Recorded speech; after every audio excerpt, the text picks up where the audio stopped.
La Bible Louis II, Introduction à l'Évangile selon Marc. Qui était ce Marc, désigné comme auteur de notre second évangile? On est généralement d'accord pour l'identifier avec le personnage de ce nom mentionné dans les épîtres aux Colossiens et à Philémon, et qui apparaît dans le récit des Actes. Juif de naissance, il s'appelait Jean, et avait ajouté à ce nom hébreu le nom romain de Marc. Il était de Jérusalem, où sa mère recevait dans sa maison les assemblées de l'Église. C'est là que l'apôtre Pierre se rendit après avoir été délivré de la prison en Acte 12. Pierre appelle Marc son fils en 1 Pierre 5,13. On en a conclu avec vraisemblance que ce jeune homme avait été amené par l'apôtre à la foi chrétienne. Marc était cousin de Barnabas, le compagnon d'œuvre de Paul. Ces deux derniers, se trouvant à Jérusalem dans le temps même de la délivrance de Pierre, prirent Marc avec eux pour l'associer à leur œuvre. Il les accompagna d'abord à Antioche, puis dans leur premier voyage de mission en Asie mineure, jusqu'à Perge en Pamphylie, où il se sépara d'eux pour retourner à Jérusalem. Désapprouvant les motifs, à nous inconnus, de cette conduite, Paul ne voulut pas le reprendre avec lui dans un second voyage. Il eut à ce sujet une vive discussion avec Barnabas et se sépara même de lui pour accomplir avec Silas le voyage qui devait le conduire en Grèce. Barnabas, mu par son affection pour Marc, son parent, s'embarqua avec lui pour l'île de Chypre, sa patrie. Marc s'attacha ensuite à Pierre, son père en la foi. Il se trouvait auprès de lui à Babylone au moment où l'apôtre écrit de cette ville sa première lettre. Les relations de Marc avec Paul se renouèrent plus tard. Paul lui rendit toute sa confiance et son affection. Dans les lettres qu'il écrivit durant sa première et sa seconde captivité, il parle de lui comme d'un aide très utile dans son ministère et fidèle à partager ses souffrances. Il semble cependant, d'après les témoignages unanimes des plus anciens pères de l'Église, que Marc fut surtout en rapport suivi et intime avec Pierre, dont il était le collaborateur et l'interprète dans ses voyages missionnaires. Cette collaboration de Marc avec l'apôtre Pierre est confirmée par le contenu de notre second évangile et jette une vive lumière sur son origine. Il en résulte que Marc écrivit les choses dites ou faites par le Christ d'après les récits de l'apôtre Pierre dans ses prédications et qu'il rédigea son ouvrage, non suivant l'ordre chronologique ou l'ordre des matières, mais en rangeant les faits selon que sa mémoire les lui rappelait. Ce témoignage est affirmé par Papias et répété d'une voix unanime par Irénée, par Origène, par Eusèbe, par Tertullien, par Jérôme. Nous avons de plus un rapport indépendant de ceux que nous venons de citer et qui y ajoute quelques circonstances importantes. Voici, dit Clément d'Alexandrie, quelle fut l'origine de l'évangile de Marc. Comme Pierre annonçait l'évangile à Rome par la puissance de l'Esprit, ses nombreux auditeurs prièrent Marc, qui l'accompagnait depuis longtemps et qui se souvenait de ses discours, d'écrire les choses racontées par lui. Marc composa donc son évangile et le communiqua à ceux qui le lui avaient demandé. Ce que Pierre ayant appris, il ne voulut ni s'opposer à cette demande, ni l'encourager. Si maintenant nous ouvrons le livre même, y retrouvons-nous des indices qui confirment ces données historiques? Cela ne paraît douteux à aucun lecteur attentif, et d'abord que Marc, juif d'origine, est écrit pour des hommes étrangers à sa nation, c'est ce qui est évident au premier coup d'œil, tandis que Matthieu, qui s'adresse à son peuple, lui montre à chaque fait de la vie du Sauveur l'accomplissement des prophéties. Marc ne cite qu'une seule fois l'Ancien Testament, au chapitre 1, versets 2 et 3. En revanche, il explique partout les usages israélites ainsi que les mots hébreux qu'il lui arrive d'employer. L'évangéliste a donc en vue des lecteurs étrangers, pour lesquels l'auteur utilise des mots en latin. Il appelle speculator un soldat de la garde d'Hérode, centurion un capitaine, xestes un vase de 6 mesures. Il traduit en latin un mot grec, Il indique même en monnaie romaine la valeur d'une pièce d'argent en usage chez les Juifs. Les écrivains ecclésiastiques les plus anciens considèrent les récits évangéliques de la prédication de Pierre comme la source de notre évangile, qui en serait le résumé. Cette option explique une foule de traits, de détails qui ne peuvent procéder que d'un témoin oculaire. Marc, plus que les autres évangiles, peint les situations, rapporte les scènes d'une manière dramatique et note les attitudes et les gestes des personnages, de Jésus en particulier. Or, que ce témoin oculaire soit l'apôtre Pierre, c'est ce dont notre évangile renferme encore quelques indices significatifs. Pierre y tient une place notable et maints récits portent la trace de ses souvenirs personnels. Mais d'autre part, cet évangile passe sous silence tout ce qui était à la louange de l'apôtre et met au grand jour ce qui pouvait l'humilier. Dans la scène de Césarée de Philippe, Marc n'oublie ni la faute de Pierre ni la terrible parole du Seigneur. « Va arrière de moi, Satan, car tu ne comprends pas les choses qui sont de Dieu, mais celles qui sont des hommes. » Mais il omet ces belles paroles d'approbation prononcées quelques instants auparavant. « Tu es heureux, Simon, fils de Jonas. Je te dis aussi que tu es Pierre et que sur cette pierre j'édifierai mon église. » Dans le récit de la tempête, il n'est pas dit que Pierre eut assez de foi pour s'élancer au-devant de son maître en marchant sur les eaux. Le reniement de Pierre est aggravé par la mention du double chant du coq. Des traits pareils ne sauraient procéder de l'évangéliste, mais bien de l'apôtre dont il recueillait les récits. Tout en puisant ses matériaux dans ses souvenirs de la prédication de Pierre et en reproduisant avec fidélité les récits de l'apôtre, l'auteur du second évangile a cependant un but bien marqué, et il suit pour l'atteindre un plan qui lui appartient en propre. Dès la première ligne, il donne à son récit ce titre remarquable: « Commencement de la bonne nouvelle de Jésus-Christ, Fils de Dieu ». Son but est donc tout différent de celui de Matthieu, qui écrit en tête de son ouvrage « Livre de la naissance de Jésus-Christ, fils de David, fils d'Abraham ». Marc n'a pas l'intention de montrer dans la vie de Jésus l'accomplissement des révélations précédentes de Dieu à son peuple. Il veut plutôt mettre immédiatement en relief la gloire et la grandeur divine de la personne de Jésus-Christ, se manifestant dans ses actions plus encore que dans ses discours. Sans omettre les enseignements du Sauveur, il les place dans des entretiens qui sont toujours dans un rapport direct avec ses œuvres. Aussi, l'impression produite par ses œuvres sur la foule est-elle habituellement celle de l'étonnement et de l'admiration. Ce sentiment déborde à chaque trait du récit. L'auteur en est tout pénétré lui-même, en faisant passer sous ses yeux une suite de tableaux pleins de fraîcheur et de vie.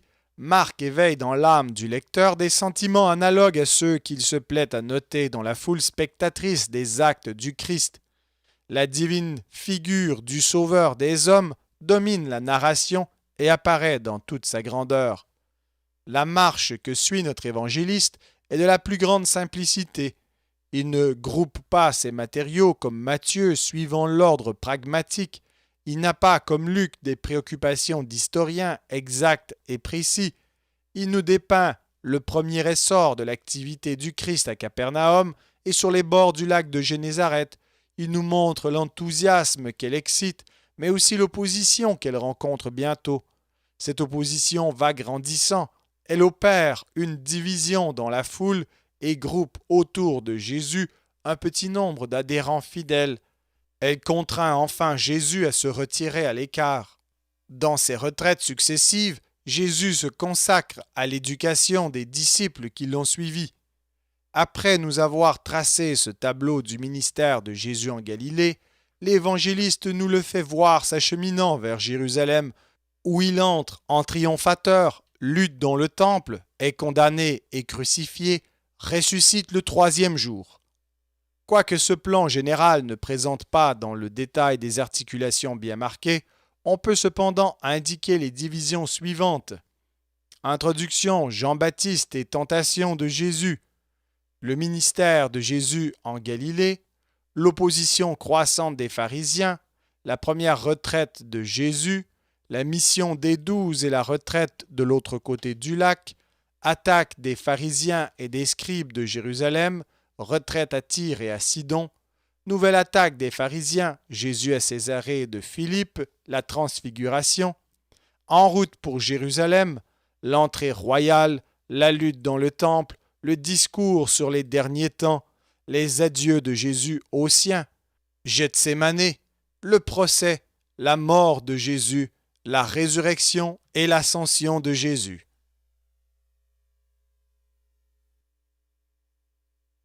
Évangile selon Marc, chapitre 1. Commencement de l'évangile de Jésus-Christ, Fils de Dieu, selon ce qui est écrit dans Ésaïe le prophète. Voici, j'envoie devant toi mon messager, qui préparera ton chemin. C'est la voix de celui qui crie dans le désert. Préparez le chemin du Seigneur, aplanissez ses sentiers. Jean parut baptisant dans le désert et prêchant le baptême de repentance pour la rémission des péchés. Tout le pays de Judée et tous les habitants de Jérusalem se rendaient auprès de lui, et, confessant leurs péchés, ils se faisaient baptiser par lui dans le fleuve du Jourdain. Jean avait un vêtement de poil de chameau et une ceinture de cuir autour des reins. Il se nourrissait de sauterelles et de miel sauvage. Il prêchait, disant « Il vient après moi celui qui est plus puissant que moi, et je ne suis pas digne de délier en me baissant la courroie de ses souliers. Moi, je vous ai baptisé d'eau, lui, il vous baptisera du Saint-Esprit. » En ce temps-là, Jésus vint de Nazareth en Galilée, et il fut baptisé par Jean dans le Jourdain. Au moment où il sortait de l'eau, il vit les cieux s'ouvrir et l'Esprit descendre sur lui comme une colombe. Et une voix fit entendre des cieux ces paroles. « Tu es mon Fils bien-aimé, en toi j'ai mis toute mon affection. » Aussitôt, l'Esprit poussa Jésus dans le désert, où il passa 40 jours, tenté par Satan. Il était avec les bêtes sauvages, et les anges le servaient. Après que Jean eut été livré, Jésus alla dans la Galilée, prêchant l'évangile de Dieu. Il disait « Le temps est accompli, et le royaume de Dieu est proche. Repentez-vous et croyez à la bonne nouvelle. » Comme il passait le long de la mer de Galilée, il vit Simon et André, frères de Simon, qui jetaient un filet dans la mer, car ils étaient pêcheurs. Jésus leur dit « Suivez-moi, et je vous ferai pêcheurs d'hommes. » Aussitôt, ils laissèrent leur filet et le suivirent. Étant allé un peu plus loin, il vit Jacques, fils de Zébédée, et Jean, son frère, qui, eux aussi, étaient dans une barque et réparaient les filets. Aussitôt il les appela, et laissant leur père Zébédée dans la barque avec les ouvriers, ils le suivirent. Ils se rendirent à Capernaum, et le jour du sabbat, Jésus entra d'abord dans la synagogue et il enseigna. Ils étaient frappés de sa doctrine, car il enseignait comme ayant autorité et non pas comme les scribes. Il se trouva dans leur synagogue un homme qui avait un esprit impur et qui s'écria « Qu'y a-t-il entre nous et toi, Jésus de Nazareth? Tu es venu pour nous perdre. Je sais qui tu es, le Saint de Dieu. » Jésus le menaça, disant « Tais-toi et sors de cet homme. » Et l'esprit impur sortit de cet homme, en l'agitant avec violence et en poussant un grand cri. Tous furent saisis de stupéfaction, de sorte qu'ils se demandaient les uns aux autres « Qu'est-ce que ceci? Une nouvelle doctrine? Il commande avec autorité, même aux esprits impurs, et ils lui obéissent. » Et sa renommée se répandit aussitôt dans tous les lieux environnants de la Galilée. En sortant de la synagogue, ils se rendirent avec Jacques et Jean à la maison de Simon et d'André. La belle-mère de Simon était couchée, ayant la fièvre, et aussitôt on parla d'elle à Jésus. S'étant approché, il la fit lever, en lui prenant la main, et à l'instant la fièvre la quitta. Puis, elle les servit. Le soir, après le coucher du soleil, on lui amena tous les malades et les démoniaques, et toute la ville était rassemblée devant sa porte. Il guérit beaucoup de gens qui avaient diverses maladies. Il chassa aussi beaucoup de démons, et il ne permettait pas aux démons de parler, parce qu'ils le connaissaient. Vers le matin, pendant qu'il faisait encore très sombre, il se leva et sortit pour aller dans un lieu désert où il pria. Simon et ceux qui étaient avec lui se mirent à sa recherche, et quand ils l'eurent trouvé, ils lui dirent « Tous te cherchent !» Il leur répondit « Allons ailleurs, dans les bourgades voisines, afin que j'y prêche aussi, car c'est pour cela que je suis sorti. » Et il alla prêcher dans les synagogues par toute la Galilée, et y chassa les démons. Un lépreux vint à lui, et se jetant à genoux, il lui dit d'un ton suppliant, « Si tu le veux, tu peux me rendre pur. » Jésus, ému de compassion, étendit la main, le toucha et dit, « Je le veux, sois pur. » Aussitôt la lèpre le quitta, et il fut purifié. Jésus le renvoya sur le champ avec de sévères recommandations, et lui dit, « Garde-toi de rien dire à personne, mais va te montrer au sacrificateur, et offre pour ta purification ce que Moïse a prescrit, afin que cela leur serve de témoignage. » Mais cet homme, s'en étant allé, se mit à publier hautement la chose et à la divulguer, de sorte que Jésus ne pouvait plus entrer publiquement dans une ville. Il se tenait dehors, dans les lieux déserts, et l'on venait à lui de toutes parts.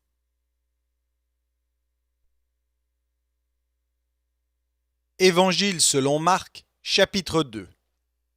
Quelques jours après, Jésus revint à Capernaum.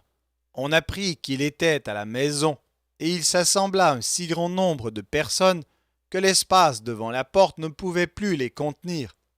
Il leur annonçait la parole. Des gens vinrent à lui, amenant un paralytique porté par 4 hommes.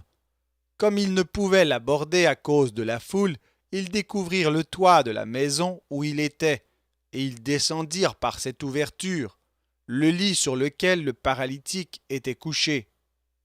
Jésus, voyant leur foi, dit au paralytique, « Mon enfant, tes péchés sont pardonnés. » Il y avait là quelques scribes qui étaient assis, qui se disaient au-dedans d'eux, « Comment cet homme parle-t-il ainsi?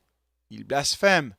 Qui peut pardonner les péchés si ce n'est Dieu seul? » Jésus, ayant aussitôt connu par son esprit ce qu'ils pensaient au-dedans d'eux, leur dit, « Pourquoi avez-vous de telles pensées dans vos cœurs?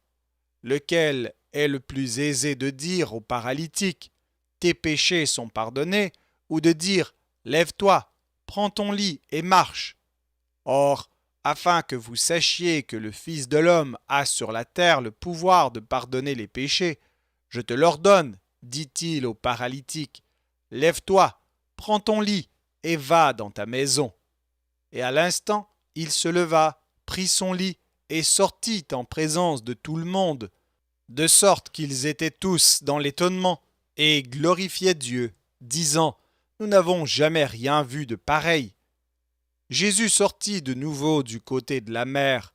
Toute la foule venait à lui et il les enseignait. En passant, il vit Lévi, fils d'Alphée, assis au bureau des péages. Il lui dit, « Suis-moi. » Lévi se leva et le suivit. Comme Jésus était à table dans la maison de Lévi, beaucoup de publicains et de gens de mauvaise vie se mirent aussi à table avec lui et avec ses disciples, car ils étaient nombreux et l'avaient suivi. Les scribes et les pharisiens, le voyant manger avec les publicains et les gens de mauvaise vie, dirent à ses disciples, « Pourquoi mange-t-il et boit-il avec les publicains et les gens de mauvaise vie ?» Ce que Jésus ayant entendu, il leur dit, « Ce ne sont pas ceux qui se portent bien qui ont besoin de médecins, mais les malades. Je ne suis pas venu appeler des justes, mais des pécheurs. » Les disciples de Jean et les pharisiens jeûnaient. Ils vinrent dire à Jésus, « Pourquoi les disciples de Jean et ceux des pharisiens jeûnent-ils, tandis que tes disciples ne jeûnent point? » Jésus leur répondit, « Les amis de l'époux peuvent-ils jeûner pendant que l'époux est avec eux? Aussi longtemps qu'ils ont avec eux l'époux, ils ne peuvent jeûner. Les jours viendront où l'époux leur sera enlevé, et alors ils jeûneront, en ce jour-là. Personne ne coud une pièce de drap neuf à un vieil habit. Autrement, la pièce de drap neuf emporterait une partie du vieux, et la déchirure serait pire. Et personne ne met du vin nouveau dans de vieilles outres. Autrement, le vin fait rompre les outres, et le vin et les outres sont perdus. Mais il faut mettre le vin nouveau dans des outres neuves. » Il arriva, un jour de sabbat, que Jésus traversa des champs de blé. Ses disciples, chemin faisant, se mirent à arracher des épis. Les pharisiens lui dirent, « Voici, pourquoi font-ils ce qui n'est pas permis pendant le sabbat ?» Jésus leur répondit, « N'avez-vous jamais lu ce que fit David lorsqu'il fut dans la nécessité et qu'il eut faim, lui et ceux qui étaient avec lui? Comment il entra dans la maison de Dieu du temps du souverain sacrificateur Abiatar et mangea les pains de proposition qu'il n'était permis qu'aux sacrificateurs de manger, et en donna même à ceux qui étaient avec lui? Puis il leur dit, le sabbat a été fait pour l'homme, et non l'homme pour le sabbat, de sorte que le Fils de l'homme est maître même du sabbat. »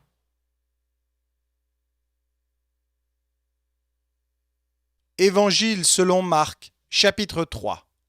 Jésus entra de nouveau dans la synagogue. Il s'y trouvait un homme qui avait la main sèche. Ils observaient Jésus pour voir s'il le guérirait le jour du sabbat. C'était afin de pouvoir l'accuser. Et Jésus dit à l'homme qui avait la main sèche, « Lève-toi, là au milieu. » Puis il leur dit, « Est-il permis le jour du sabbat de faire du bien ou de faire du mal, de sauver une personne ou de la tuer ?» Mais ils gardèrent le silence.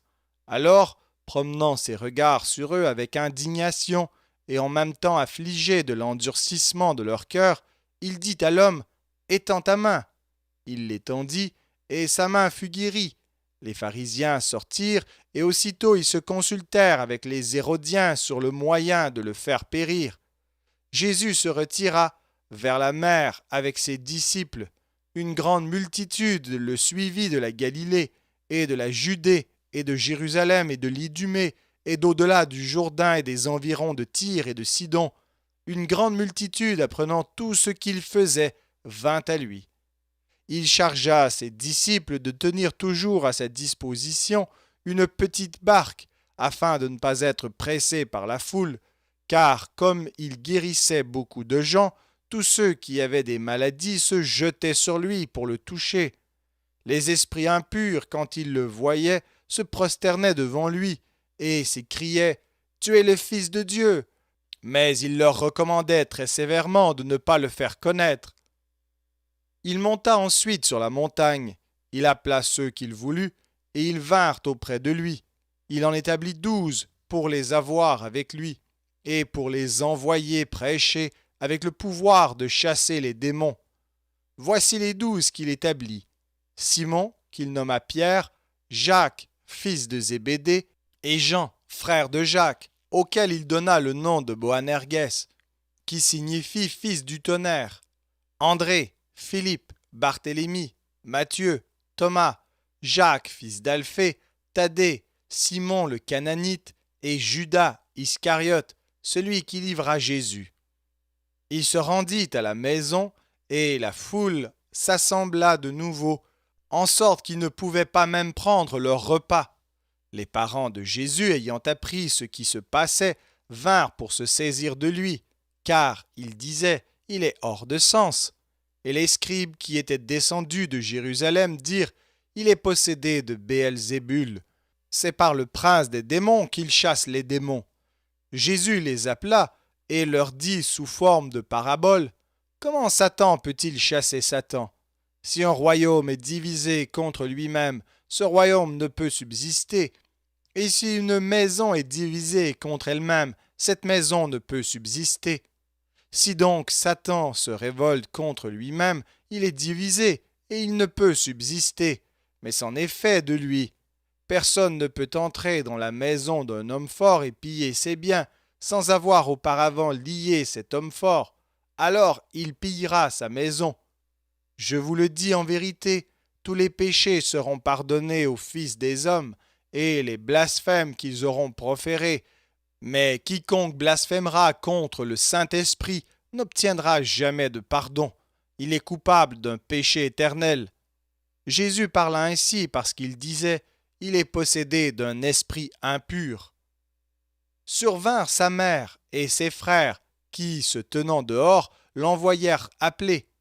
La foule était assise autour de lui, et on lui dit « Voici, ta mère et tes frères sont dehors et te demandent. » Et il répondit « Qui est ma mère et qui sont mes frères ?»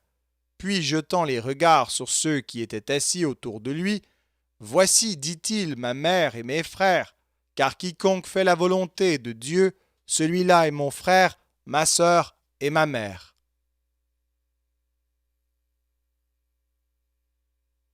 Évangile selon Marc, chapitre 4. Jésus se mit de nouveau à enseigner au bord de la mer. Une grande foule s'étant assemblée auprès de lui, il monta et s'assit dans une barque sur la mer. Toute la foule était à terre sur le rivage. Il leur enseigna beaucoup de choses en paraboles, et il leur dit dans son enseignement « Écoutez, un semeur sortit pour semer. Comme il semait, une partie de la semence tomba le long du chemin. Les oiseaux vinrent et la mangèrent. Une autre partie tomba dans un endroit pierreux, où elle n'avait pas beaucoup de terre. Elle leva aussitôt parce qu'elle ne trouva pas un sol profond. Mais quand le soleil parut, elle fut brûlée et sécha faute de racines. Une autre partie tomba parmi les épines. Les épines montèrent et l'étouffèrent, et elle ne donna point de fruits. Une autre partie tomba dans la bonne terre. Elle donna du fruit qui montait et croissait, et elle rapporta 30, 60 et 100 pour un. Puis il dit, que celui qui a des oreilles pour entendre, entende. Lorsqu'il fut en particulier, ceux qui l'entouraient avec les 12 l'interrogèrent sur les paraboles. Il leur dit, c'est à vous qu'a été donné le mystère du royaume de Dieu. Mais pour ceux qui sont dehors, tout se passe en paraboles, afin qu'en voyant, ils voient et n'aperçoivent point, et qu'en entendant, ils entendent et ne comprennent point, de peur qu'ils ne se convertissent et que les péchés ne leur soient pardonnés. Il leur dit encore, vous ne comprenez pas cette parabole? Comment donc comprendrez-vous toutes les paraboles? Le semeur sème la parole. Les uns sont le long du chemin où la parole est semée. Quand ils l'ont entendue, aussitôt Satan vient et enlève la parole qui a été semée en eux. Les autres, parallèlement, reçoivent la semence dans les endroits pierreux. Quand ils entendent la parole, ils la reçoivent d'abord avec joie, mais ils n'ont pas de racine en eux-mêmes, ils manquent de persistance, et dès que survient une tribulation ou une persécution à cause de la parole, ils y trouvent une occasion de chute. D'autres reçoivent la semence parmi les épines. Ce sont ceux qui entendent la parole, mais en qui les soucis du siècle, la séduction des richesses et l'invasion des autres convoitises étouffent la parole et la rendent infructueuse. D'autres reçoivent la semence dans la bonne terre. Ce sont ceux qui entendent la parole, la reçoivent et portent du fruit, 30, 60 et 100 pour un. Il leur dit encore, apporte-t-on la lampe pour la mettre sous le boisseau ou sous le lit?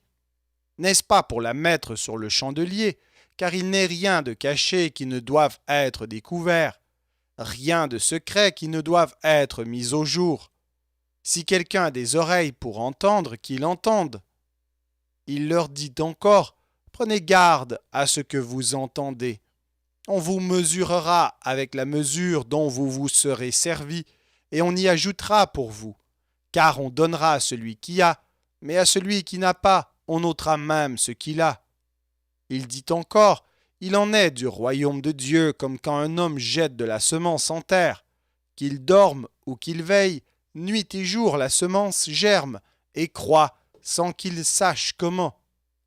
La terre produit d'elle-même d'abord l'herbe, puis l'épi, puis le grain tout formé dans l'épi. Et dès que le fruit est mûr, on y met la faucille, car la moisson est là. Il dit encore, à quoi comparerons-nous le royaume de Dieu, ou par quelle parabole le représenterons-nous? Il est semblable à un grain de sénévé, qui, lorsqu'on le sème en terre, est la plus petite de toutes les semences qui sont sur la terre. Mais lorsqu'il a été semé, il monte, devient plus grand que tous les légumes et pousse de grandes branches, en sorte que les oiseaux du ciel peuvent habiter sous son ombre. C'est par beaucoup de paraboles de ce genre qu'il leur annonçait la parole, selon qu'ils étaient capables de l'entendre. Il ne leur parlait point sans paraboles, mais en particulier, il expliquait tout à ses disciples. Ce même jour, sur le soir, Jésus leur dit « Passons à l'autre bord ». Après avoir renvoyé la foule, ils l'emmenèrent dans la barque où il se trouvait. Il y avait aussi d'autres barques avec lui. Il s'éleva un grand tourbillon, et les flots se jetaient dans la barque au point qu'elle se remplissait déjà. Et lui, il dormait à la poupe sur le coussin. Ils le réveillèrent et lui dirent « Maître, ne t'inquiètes-tu pas de ce que nous périssons ?» S'étant réveillé, il menaça le vent et dit à la mer « Silence, tais-toi !» Et le vent cessa, et il y eut un grand calme. Puis il leur dit « Pourquoi avez-vous ainsi peur? Comment n'avez-vous point de foi ?»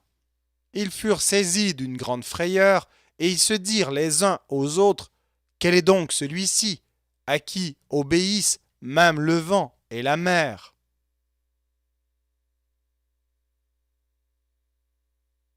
Évangile selon Marc, chapitre 5. Ils arrivèrent à l'autre bord de la mer, dans le pays des Gadaréniens.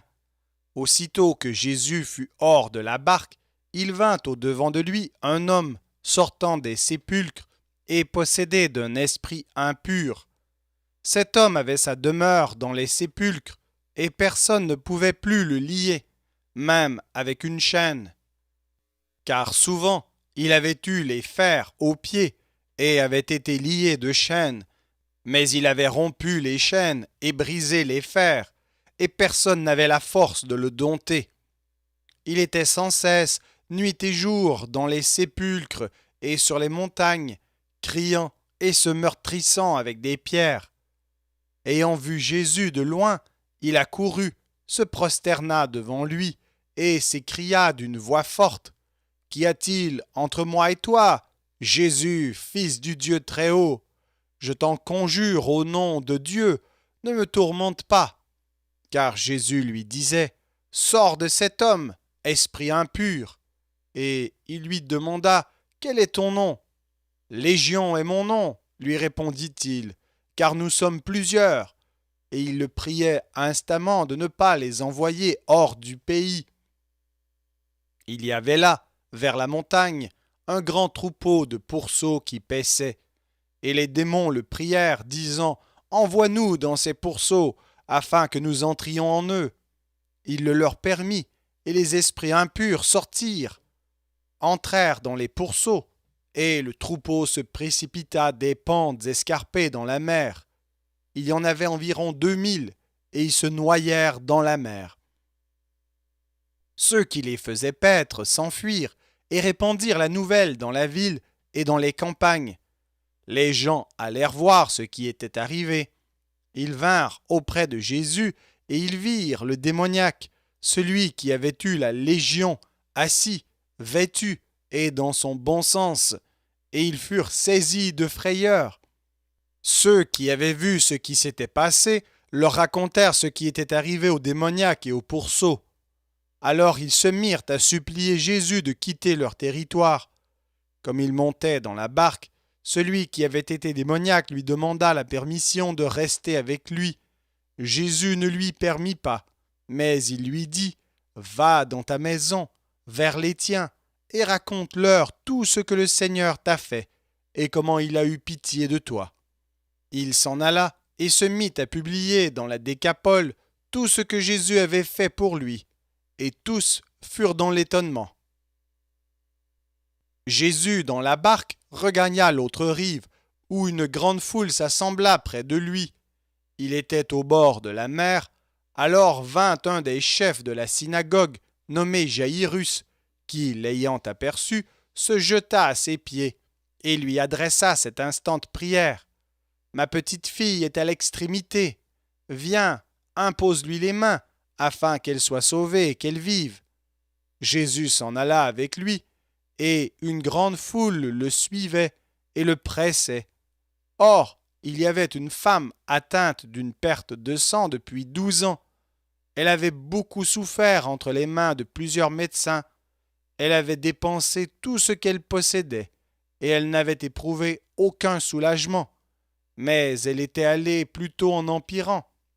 Ayant entendu parler de Jésus, elle vint dans la foule par derrière et toucha son vêtement, car elle disait « Si je puis seulement toucher ses vêtements, je serai guérie. » Au même instant, la perte de sang s'arrêta, et elle sentit dans son corps qu'elle était guérie de son mal. Jésus connut aussitôt en lui-même qu'une force était sortie de lui, et se retournant au milieu de la foule, il dit « Qui a touché mes vêtements ?» Ses disciples lui dirent « Tu vois la foule qui te presse et tu dis « Qui m'a touché ?»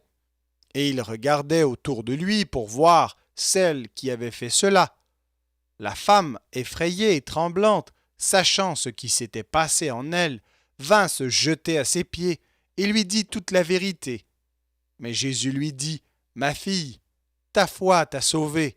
Va en paix et sois guérie de ton mal. » Comme il parlait encore, survinrent de chez le chef de la synagogue des gens qui dirent « Ta fille est morte. Pourquoi importuner davantage le maître ?» Mais Jésus, sans tenir compte de ces paroles, dit au chef de la synagogue « Ne crains pas, crois seulement. » Et il ne permit à personne de l'accompagner, si ce n'est à Pierre, à Jacques et à Jean, frères de Jacques. Ils arrivèrent à la maison du chef de la synagogue, où Jésus vit une foule bruyante et des gens qui pleuraient et poussaient de grands cris.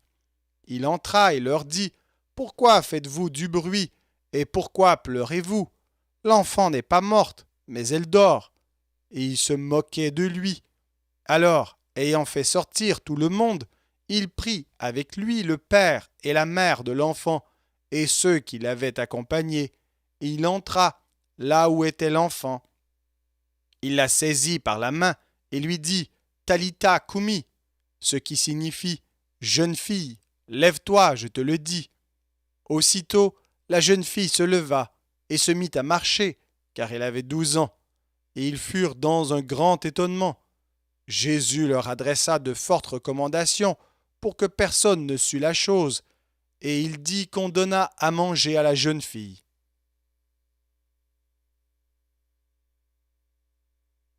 Évangile selon Marc, chapitre 6. Jésus partit de là et se rendit dans sa patrie.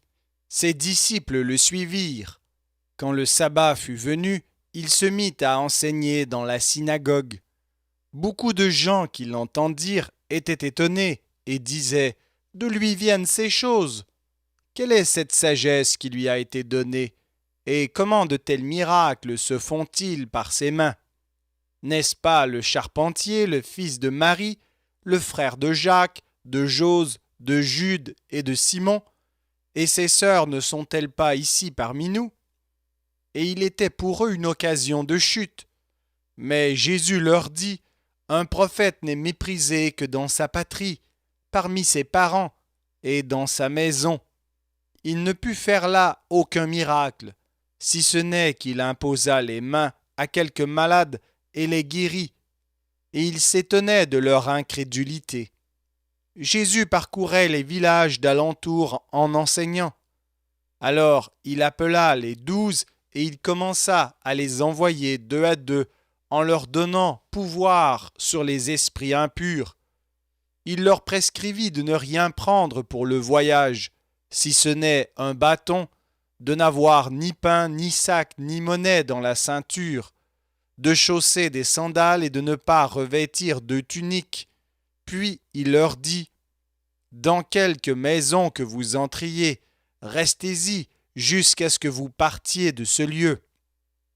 Et s'il y a quelque part des gens qui ne vous reçoivent ni ne vous écoutent, retirez-vous de là et secouez la poussière de vos pieds, afin que cela leur serve de témoignage. » Ils partirent et ils prêchèrent la repentance. Ils chassaient beaucoup de démons et ils oignaient d'huile beaucoup de malades et les guérissaient. Le roi Hérode entendit parler de Jésus, dont le nom était devenu célèbre, et il dit « Jean-Baptiste est ressuscité des morts, et c'est pour cela qu'il se fait par lui des miracles. » D'autres disaient « C'est Élie », et d'autres disaient « C'est un prophète comme l'un des prophètes. » Mais Hérode, en apprenant cela, disait « Ce Jean que j'ai fait décapiter, c'est lui qui est ressuscité. » Car Hérode lui-même avait fait arrêter Jean et l'avait fait lier en prison à cause d'Hérodias, femme de Philippe son frère, parce qu'il l'avait épousée, et que Jean lui disait « Il ne t'est pas permis d'avoir la femme de ton frère. » Hérodias était irritée contre Jean et voulait le faire mourir, mais elle ne le pouvait, car Hérode craignait Jean, le connaissant pour un homme juste et saint. Il le protégeait, et après l'avoir entendu, il était souvent perplexe et l'écoutait avec plaisir. Cependant, un jour propice arriva lorsque Hérode, à l'anniversaire de sa naissance, donna un festin assez grand aux chefs militaires et aux principaux de la Galilée. La fille d'Hérodias entra dans la salle, elle dansa et plut à Hérode et à ses convives. Le roi dit à la jeune fille « Demande-moi ce que tu voudras, et je te le donnerai. » Il ajouta avec serment « Ce que tu me demanderas, je te le donnerai, fût-ce la moitié de mon royaume. » Étant sortie, elle dit à sa mère « Que demanderai-je » Et sa mère répondit « La tête de Jean-Baptiste. » Elle s'empressa de rentrer aussitôt vers le roi et lui fit cette demande. « Je veux que tu me donnes à l'instant, sur un plat, la tête de Jean-Baptiste. » Le roi fut attristé, mais à cause de ses serments et des convives, il ne voulut pas lui faire un refus. Il envoya sur le champ un garde avec ordre d'apporter la tête de Jean-Baptiste. Le garde alla décapiter Jean dans la prison et apporta la tête sur un plat. Il la donna à la jeune fille, et la jeune fille la donna à sa mère. Les disciples de Jean, ayant appris cela, vinrent prendre son corps et le mirent dans un sépulcre. Les apôtres, s'étant rassemblés auprès de Jésus, lui racontèrent tout ce qu'ils avaient fait et tout ce qu'ils avaient enseigné.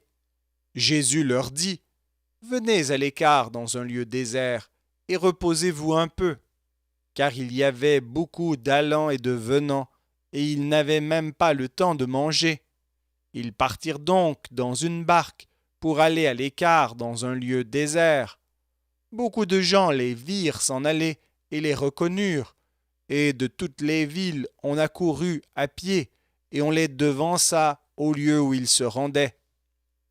Quand il sortit de la barque, Jésus vit une grande foule et fut ému de compassion pour eux, parce qu'ils étaient comme des brebis qui n'ont point de berger, et il se mit à leur enseigner beaucoup de choses. Comme l'heure était déjà avancée, ses disciples s'approchèrent de lui et dirent « Ce lieu est désert, et l'heure est déjà avancée. Renvoie-les, afin qu'ils aillent dans les campagnes et dans les villages des environs pour s'acheter de quoi manger. » Jésus leur répondit « Donnez-leur vous-même à manger. » Mais ils lui dirent « Irions-nous acheter des pains pour 200 deniers, et leur donnerions-nous à manger ?» Et il leur dit « Combien avez-vous de pain ?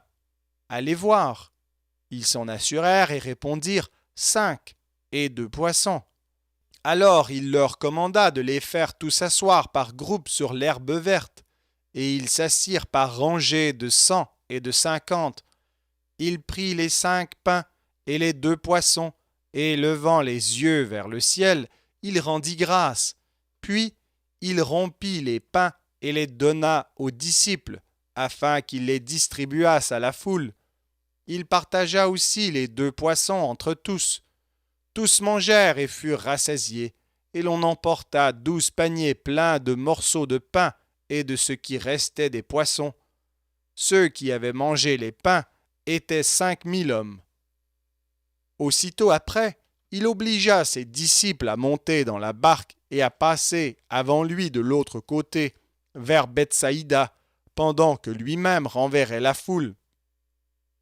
Quand il l'eut renvoyé, il s'en alla sur la montagne pour prier. Le soir étant venu, la barque était au milieu de la mer, et Jésus était seul à terre. Il vit qu'ils avaient beaucoup de peine à ramer, car le vent leur était contraire. À la 4e veille de la nuit environ, il alla vers eux, marchant sur la mer, et il voulait les dépasser. Quand ils le virent marcher sur la mer, ils crurent que c'était un fantôme, et ils poussèrent des cris, car ils le voyaient tous, et ils étaient troublés. Aussitôt Jésus leur parla et leur dit : « Rassurez-vous, c'est moi, n'ayez pas peur. » Puis il monta vers eux dans la barque, et le vent cessa. Ils furent en eux-mêmes tous stupéfaits et remplis d'étonnement, car ils n'avaient pas compris le miracle des pains, parce que leur cœur était endurci.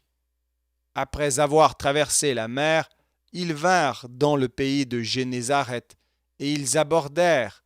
Quand ils furent sortis de la barque, les gens, ayant aussitôt reconnu Jésus, parcoururent tous les environs, et l'on se mit à apporter les malades sur des lits, partout où l'on apprenait qu'il était, en quelque lieu qu'il arriva, dans les villages, dans les villes ou dans les campagnes.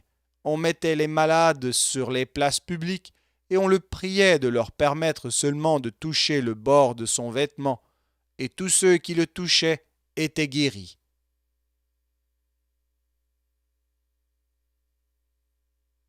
Évangile selon Marc, chapitre 7.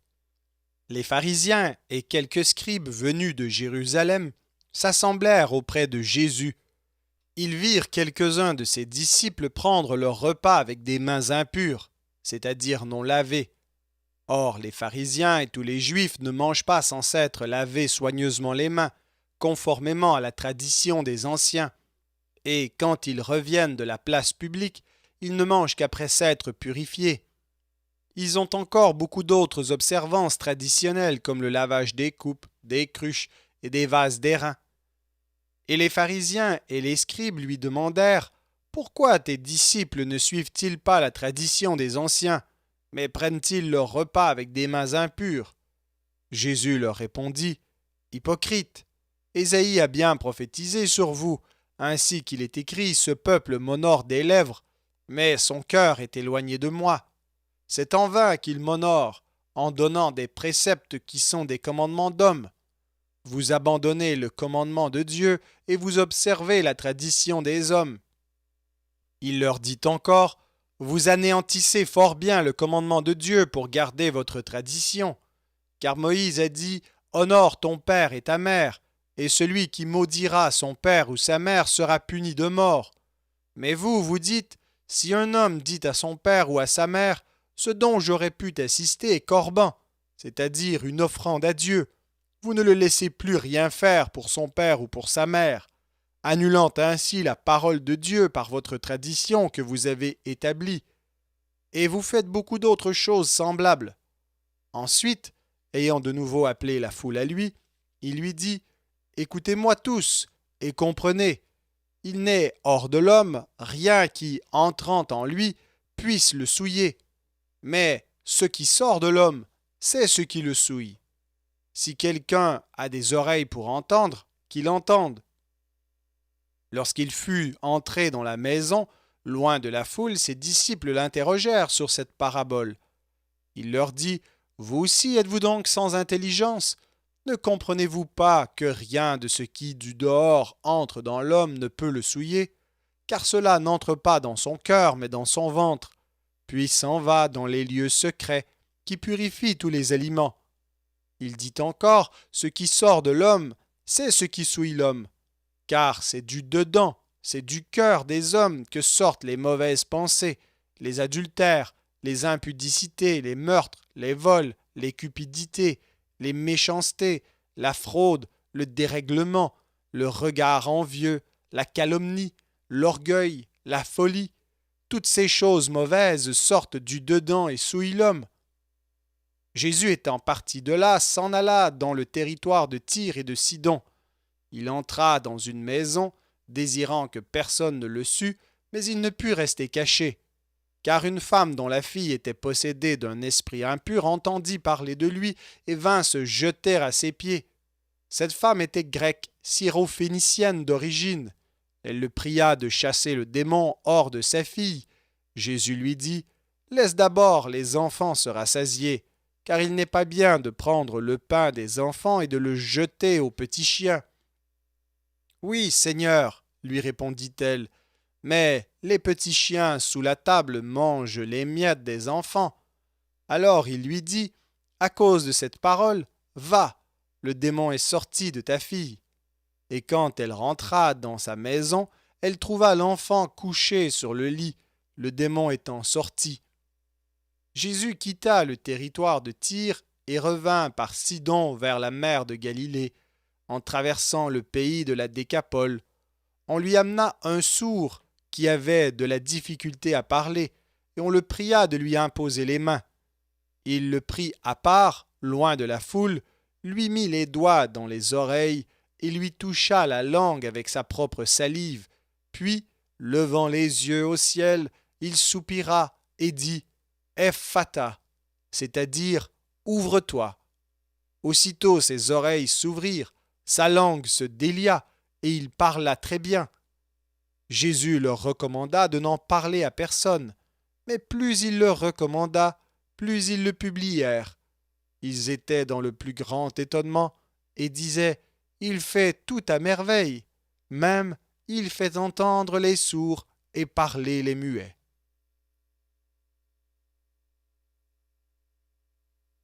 Évangile selon Marc, chapitre 8.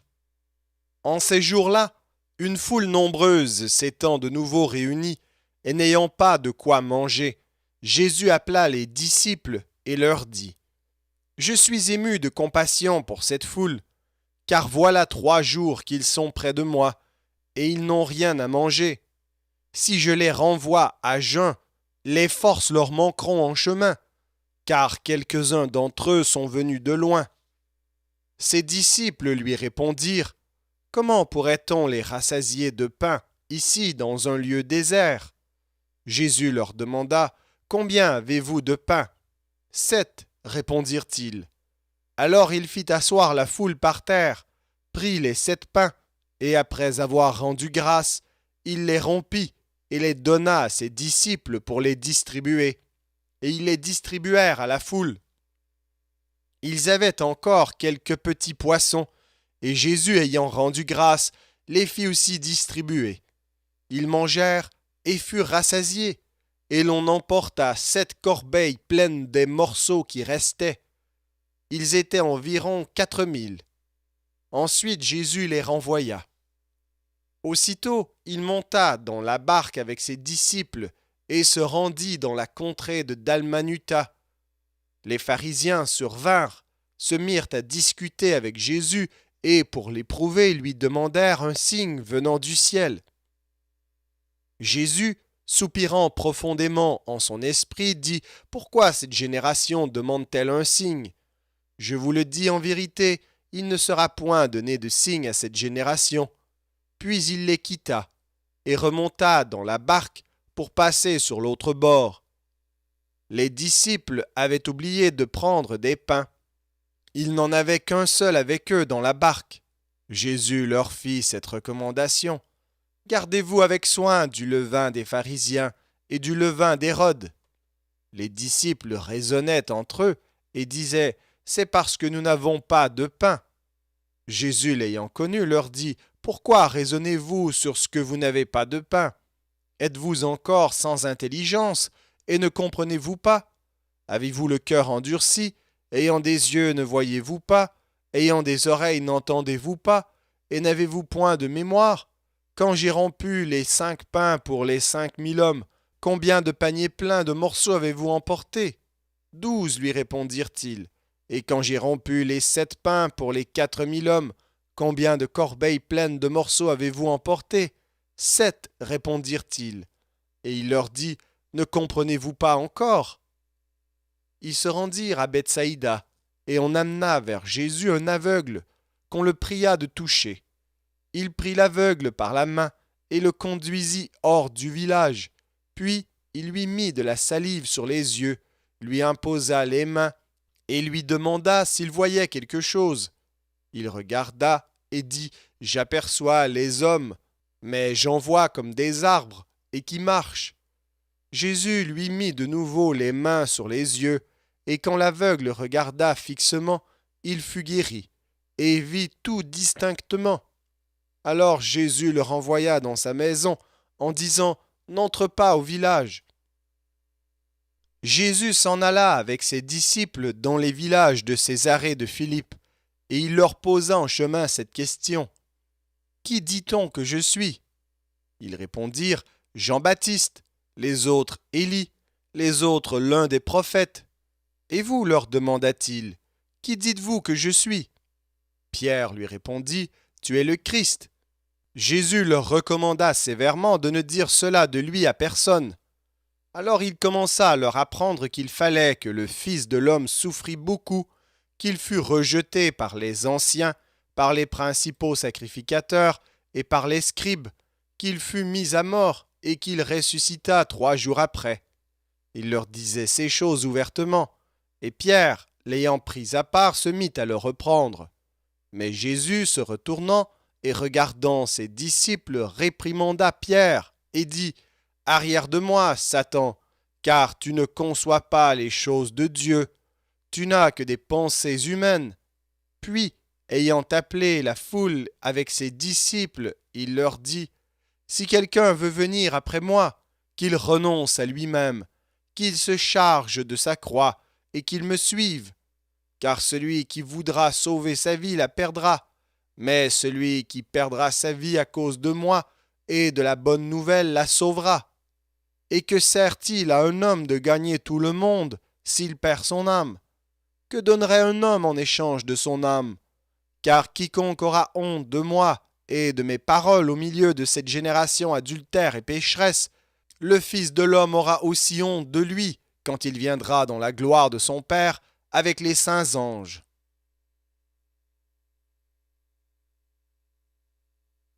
Évangile selon Marc, chapitre 9.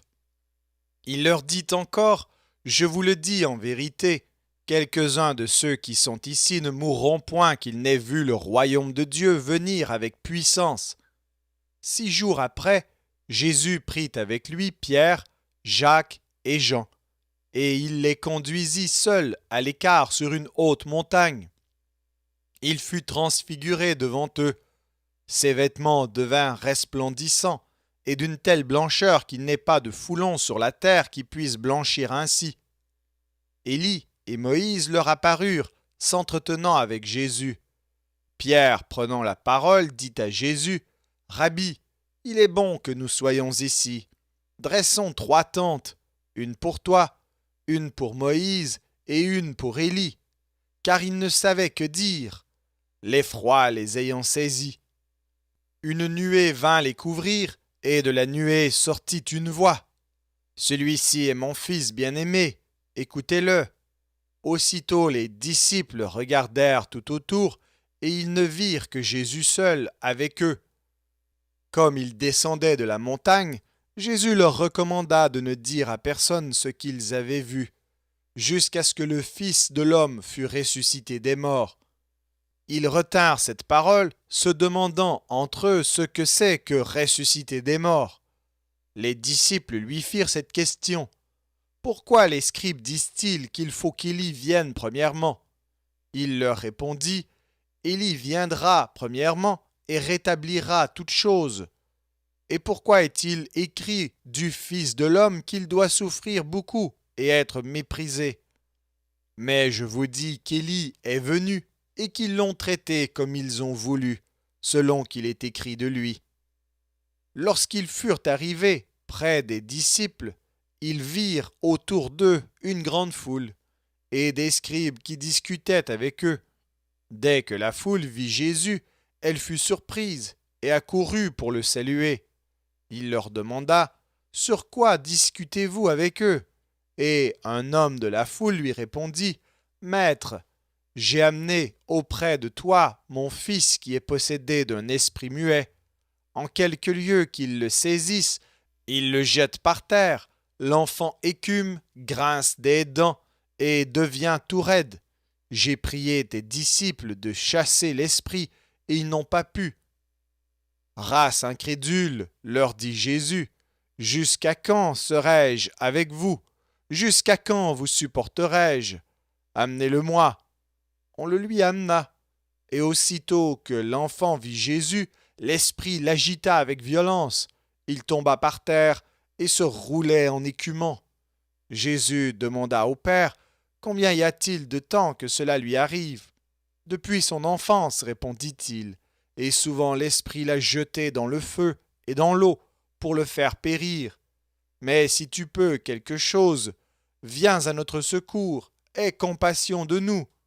Jésus lui dit: Si tu peux, tout est possible à celui qui croit. Aussitôt le père de l'enfant s'écria: Je crois, viens au secours de mon incrédulité. Jésus, voyant accourir la foule, menaça l'esprit impur et lui dit: Esprit muet et sourd, je te l'ordonne, sors de cet enfant et n'y rentre plus.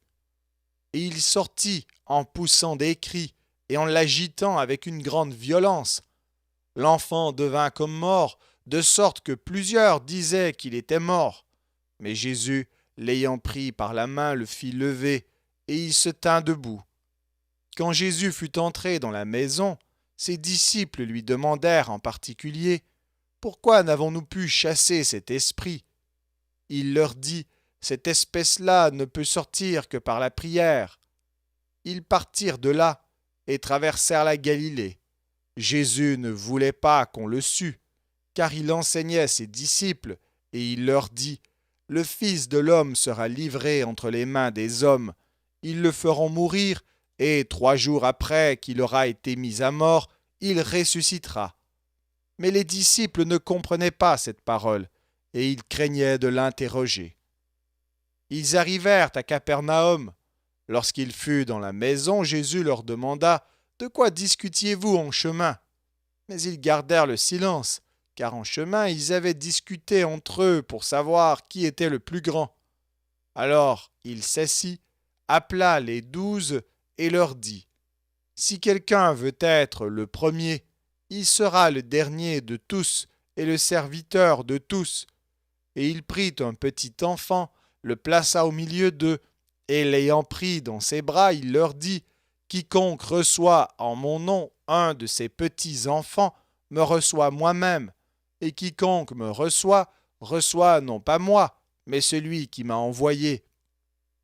Jean lui dit: Maître, nous avons vu un homme qui chasse des démons en ton nom, et nous l'en avons empêché parce qu'il ne nous suit pas. Ne l'en empêchez pas, répondit Jésus, car il n'est personne qui, faisant un miracle en mon nom, puisse aussitôt après parler mal de moi. Qui n'est pas contre nous est pour nous. Et quiconque vous donnera à boire un verre d'eau en mon nom, parce que vous appartenez à Christ, je vous le dis en vérité, il ne perdra point sa récompense. Mais si quelqu'un scandalisait un de ces petits qui croient, il vaudrait mieux pour lui qu'on lui mît au cou une grosse meule de moulin et qu'on le jetât dans la mer. Si ta main est pour toi une occasion de chute, coupe-la. Mieux vaut pour toi entrer manchot dans la vie que d'avoir les 2 mains et d'aller dans la géhenne, dans le feu qui ne s'éteint point. Si ton pied est pour toi une occasion de chute, coupe-le. Mieux vaut pour toi entrer boiteux dans la vie que d'avoir les 2 pieds et d'être jeté dans la géhenne, dans le feu qui ne s'éteint point. Et si ton œil est pour toi une occasion de chute, arrache-le. Mieux vaut pour toi entrer dans le royaume de Dieu n'ayant qu'un œil que d'avoir 2 yeux et d'être jeté dans la géhenne, où leur ver ne meurt point, et où le feu ne s'éteint point. Car tout homme sera salé de feu. Le sel est une bonne chose, mais si le sel devient sans saveur, avec quoi l'assaisonnerez-vous? Ayez du sel en vous-même, et soyez en paix les uns avec les autres.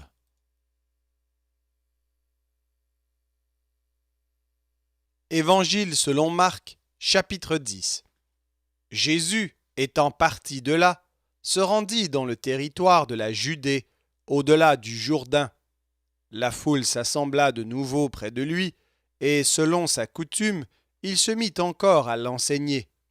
Les pharisiens l'abordèrent, et, pour l'éprouver, ils lui demandèrent s'il est permis à un homme de répudier sa femme.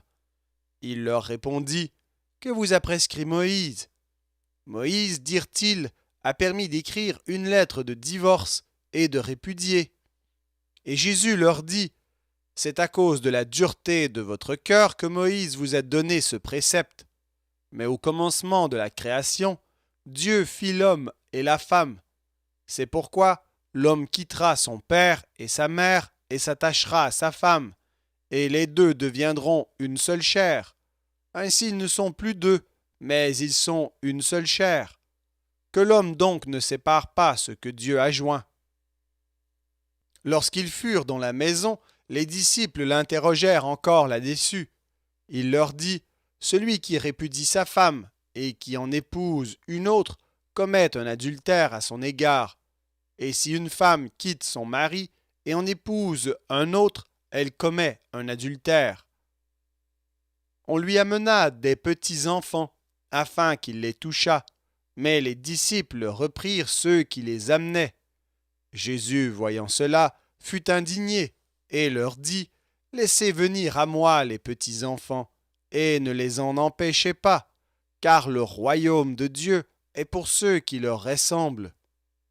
Je vous le dis en vérité, quiconque ne recevra pas le royaume de Dieu comme un petit enfant n'y entrera point. » Puis il les prit dans ses bras et les bénit en leur imposant les mains.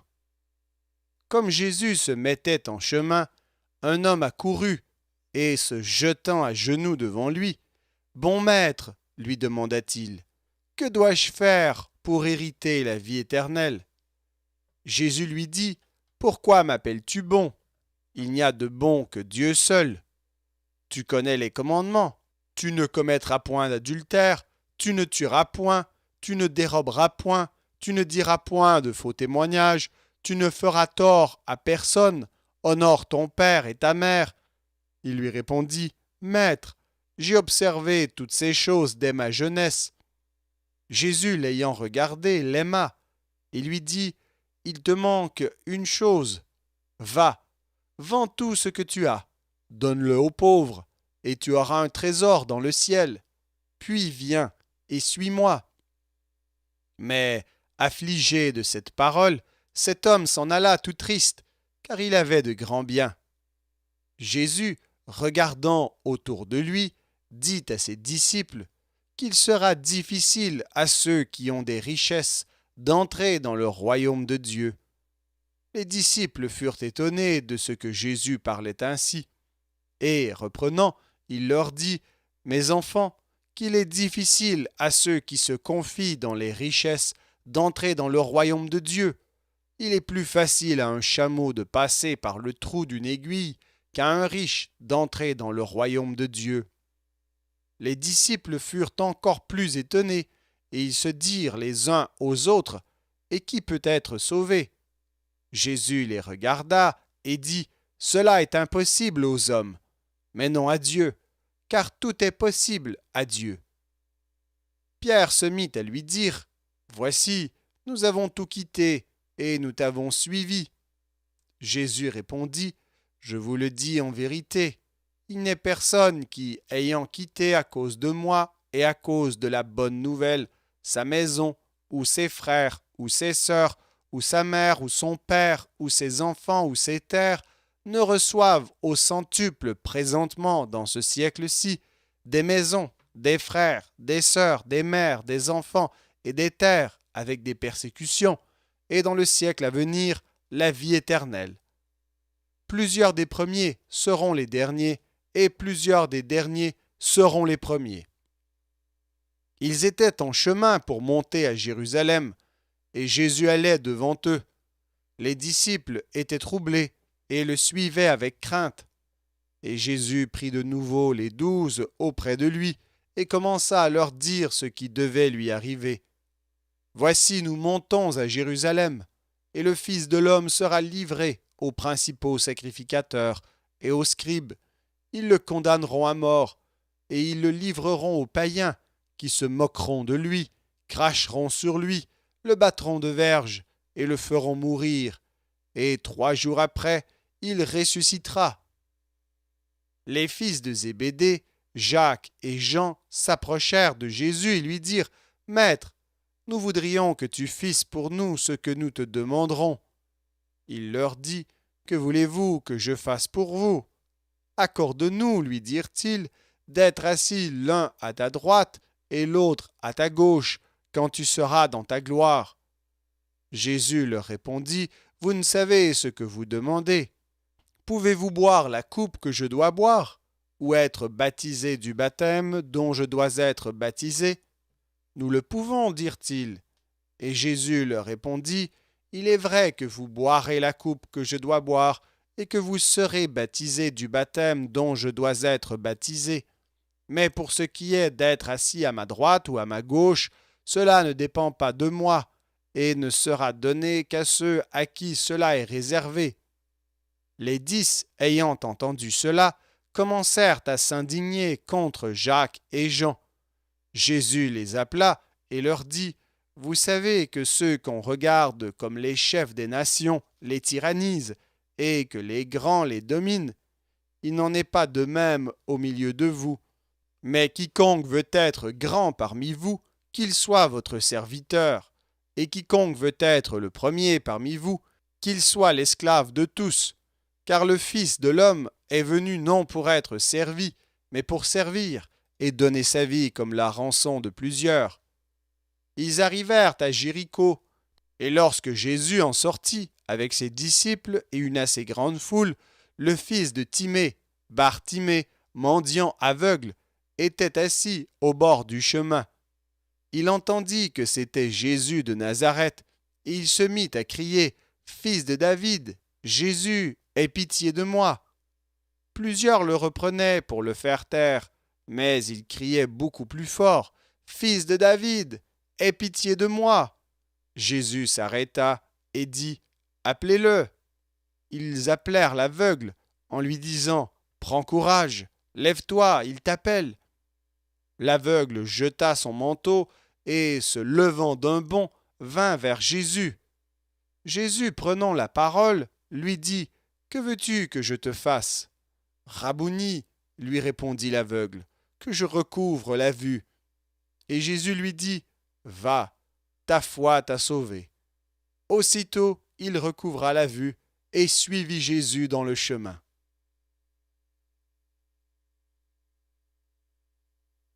Évangile selon Marc, chapitre 11.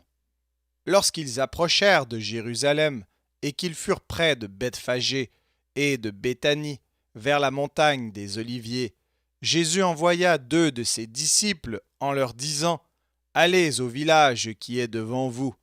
Dès que vous y serez entrés, vous trouverez un ânon attaché, sur lequel aucun homme ne s'est encore assis. Détachez-le et amenez-le. Si quelqu'un vous dit : Pourquoi faites-vous cela ? Répondez : Le Seigneur en a besoin.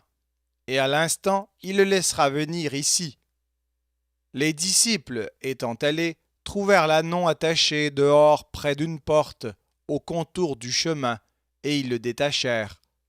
Quelques-uns de ceux qui étaient là leur dirent : « Que faites-vous ? Pourquoi détachez-vous cet ânon ? » Ils répondirent comme Jésus l'avait dit, et on les laissa aller. Ils amenèrent à Jésus l'ânon sur lequel ils jetèrent leurs vêtements, et Jésus s'assit dessus. Beaucoup de gens étendirent leurs vêtements sur le chemin, et d'autres des branches qu'ils coupèrent dans les champs. Ceux qui précédaient et ceux qui suivaient Jésus criaient : « Hosanna ! Béni soit celui qui vient au nom du Seigneur ! béni soit le règne qui vient, le règne de David notre Père. Hosanna dans les lieux très hauts. Jésus entra à Jérusalem dans le temple. Quand il eut tout considéré, comme il était déjà tard, il s'en alla à Béthanie avec les 12. Le lendemain, après qu'ils furent sortis de Béthanie, Jésus eut faim. Apercevant de loin un figuier qui avait des feuilles, il alla voir s'il y trouverait quelque chose, et s'en étant approché, il ne trouva que des feuilles, car ce n'était pas la saison des figues. Prenant alors la parole, il lui dit que jamais personne ne mange de ton fruit. Et ses disciples l'entendirent. Ils arrivèrent à Jérusalem, et Jésus entra dans le temple. Il se mit à chasser ceux qui vendaient et qui achetaient dans le temple. Il renversa les tables des changeurs et les sièges des vendeurs de pigeons, et il ne laissait personne transporter aucun objet à travers le temple. Et il enseignait et disait, « N'est-il pas écrit, ma maison sera appelée une maison de prière pour toutes les nations. Mais vous, vous en avez fait une caverne de voleurs. » Les principaux sacrificateurs et les scribes, l'ayant entendu, cherchèrent les moyens de le faire périr, car ils le craignaient, parce que toute la foule était frappée de sa doctrine. Quand le soir fut venu, Jésus sortit de la ville. Le matin, en passant, les disciples virent le figuier séché jusqu'aux racines. Pierre, se rappelant ce qui s'était passé, dit à Jésus, « Rabbi, regarde, le figuier que tu as maudit a séché. » Jésus prit la parole et leur dit, « Ayez foi en Dieu. Je vous le dis en vérité, si quelqu'un dit à cette montagne, « Ôte-toi de là et jette-toi dans la mer », et s'il ne doute point en son cœur, mais croit que ce qu'il dit arrive, il le verra s'accomplir. C'est pourquoi je vous dis, tout ce que vous demanderez en priant, croyez que vous l'avez reçu, et vous le verrez s'accomplir. Et lorsque vous êtes debout faisant votre prière, si vous avez quelque chose contre quelqu'un, pardonnez, afin que votre Père qui est dans les cieux vous pardonne aussi vos offenses. Mais si vous ne pardonnez pas, votre Père qui est dans les cieux ne vous pardonnera pas non plus vos offenses. Ils se rendirent de nouveau à Jérusalem, et pendant que Jésus se promenait dans le temple, les principaux sacrificateurs, les scribes et les anciens vinrent à lui et lui dirent, « Par quelle autorité fais-tu ces choses, et qui t'a donné l'autorité de les faire ?» Jésus leur répondit, « Je vous adresserai aussi une question. Répondez-moi, et je vous dirai par quelle autorité je fais ces choses. Le baptême de Jean venait-il du ciel ou des hommes? Répondez-moi. » Mais ils raisonnèrent ainsi entre eux. Si nous répondons du ciel, il dira, « Pourquoi donc n'avez-vous pas cru en lui ?» Et si nous répondons des hommes, il craignait le peuple, car tous tenaient réellement Jean pour un prophète. Alors ils répondirent à Jésus, « Nous ne savons. » Et Jésus leur dit, « Moi non plus, je ne vous dirai pas par quelle autorité je fais ces choses. »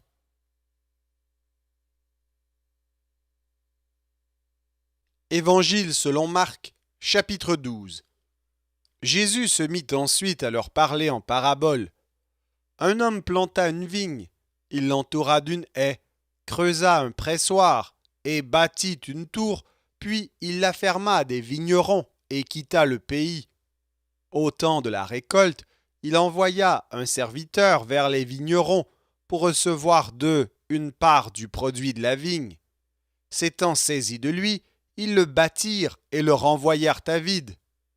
Il envoya de nouveau vers eux un autre serviteur. Ils le frappèrent à la tête et l'outragèrent. Il en envoya un troisième qu'ils tuèrent, puis plusieurs autres qu'ils battirent ou tuèrent.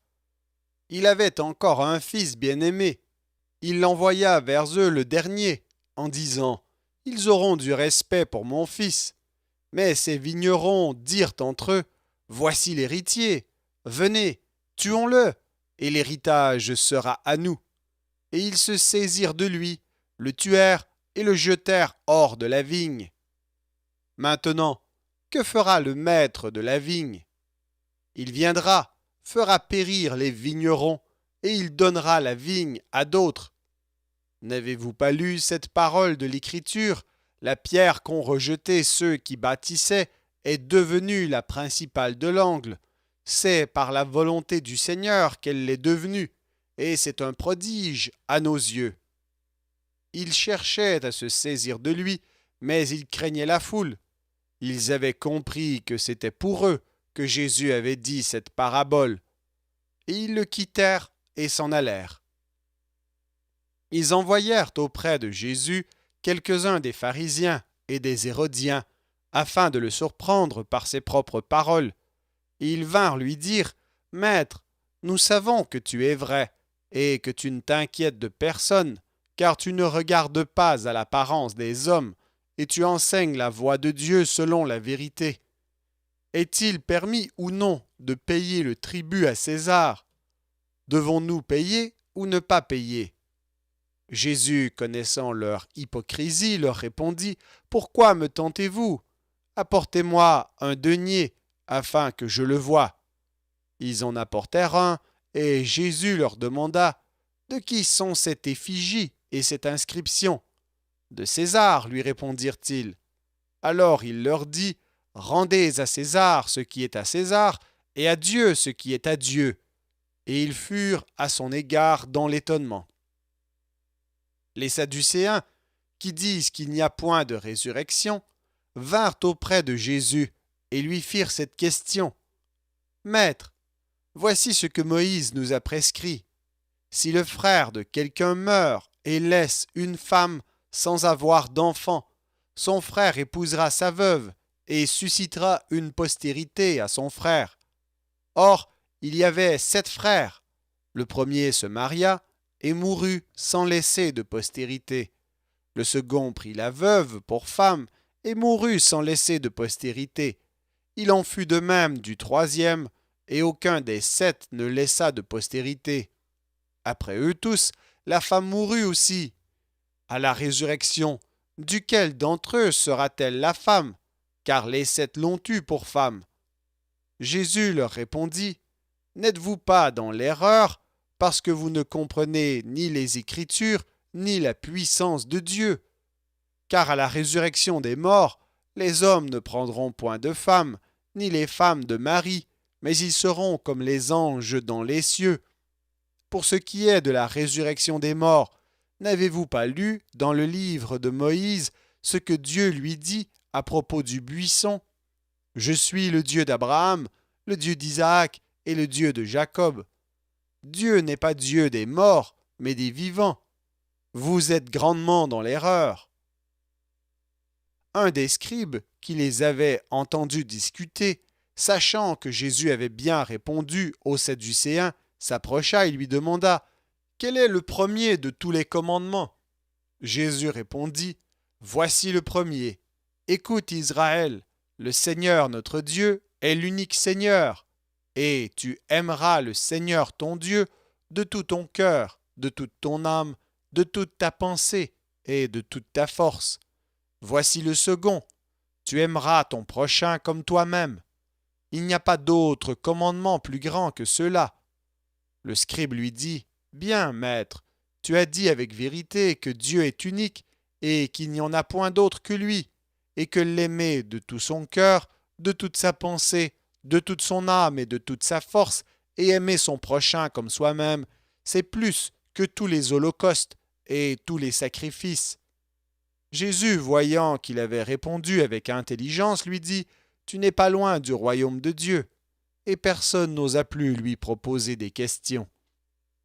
Jésus, continuant à enseigner dans le temple, dit, « Comment les scribes disent-ils que le Christ est fils de David?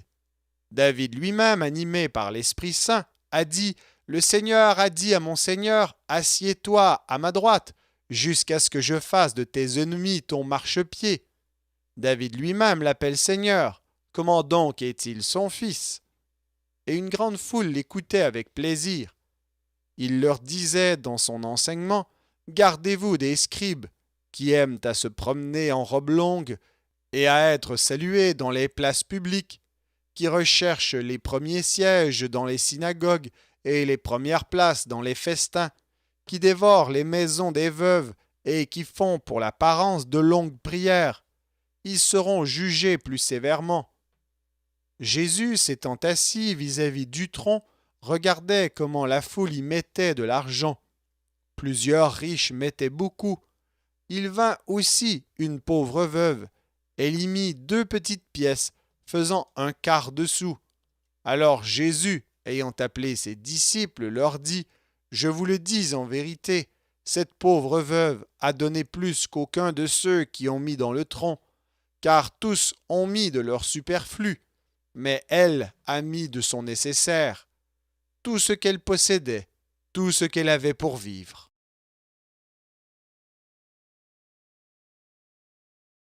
Évangile selon Marc, chapitre 13. Lorsque Jésus sortit du temple, un de ses disciples lui dit : « Maître, regarde quelle pierre et quelle construction !» Jésus lui répondit : « Vois-tu ces grandes constructions ? Il ne restera pas pierre sur pierre qui ne soit renversée. » Il s'assit sur la montagne des Oliviers, en face du temple, et Pierre, Jacques, Jean et André lui firent en particulier cette question : « Dis-nous quand cela arrivera-t-il, et à quel signe connaîtra-t-on que toutes ces choses vont arriver ?» Jésus se mit alors à leur dire : « Prenez garde que personne ne vous séduise, car plusieurs viendront sous mon nom, disant : C'est moi, et ils séduiront beaucoup de gens. Quand vous entendrez parler de guerre et de bruit de guerre, ne soyez pas troublés, car il faut que ces choses arrivent. Mais ce ne sera pas encore la fin. Une nation s'élèvera contre une nation, et un royaume contre un royaume.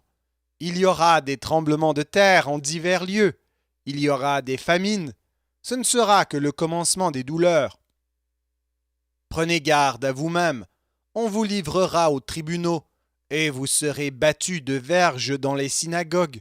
Vous comparaîtrez devant des gouverneurs et devant des rois à cause de moi, pour leur servir de témoignage. Il faut premièrement que la bonne nouvelle soit prêchée à toutes les nations. Quand on vous emmènera pour vous livrer, ne vous inquiétez pas d'avance de ce que vous aurez à dire, mais dites ce qui vous sera donné à l'heure même, car ce ne sera pas vous qui parlerez, mais l'Esprit Saint. Le frère livrera son frère à la mort, et le père son enfant. Les enfants se soulèveront contre leurs parents et les feront mourir. Vous serez haïs de tous à cause de mon nom, mais celui qui persévérera jusqu'à la fin sera sauvé. Lorsque vous verrez l'abomination de la désolation établie là où elle ne doit pas être, que celui qui lit fasse attention. Alors que ceux qui seront en Judée fuient dans les montagnes, que celui qui sera sur le toit ne descende pas et n'entre pas pour prendre quelque chose dans sa maison, et que celui qui sera dans les champs ne retourne pas en arrière pour prendre son manteau. Malheur aux femmes qui seront enceintes et à celles qui allaiteront ces jours-là. Priez pour que ces choses n'arrivent pas en hiver, car la détresse en ces jours serait telle qu'il n'y en a point eu de semblable depuis le commencement du monde que Dieu a créé jusqu'à présent, et qu'il n'y en aura jamais. Et si le Seigneur n'avait abrégé ces jours, personne ne serait sauvé. Mais il les a abrégés à cause des élus qu'il a choisis. Si quelqu'un vous dit alors : le Christ est ici, ou il est là, ne le croyez pas, car il s'élèvera de faux Christ et de faux prophètes. Ils feront des prodiges et des miracles pour séduire les élus s'il était possible. Soyez sur vos gardes, je vous ai tout annoncé d'avance. Mais dans ces jours, après cette détresse, le soleil s'obscurcira, la lune ne donnera plus sa lumière, les étoiles tomberont du ciel, et les puissances qui sont dans les cieux seront ébranlées. Alors on verra le Fils de l'homme venant sur les nuées, avec une grande puissance et avec gloire. Alors il enverra les anges, et il rassemblera les élus des 4 vents, de l'extrémité de la terre jusqu'à l'extrémité du ciel. Instruisez-vous par une comparaison tirée du figuier.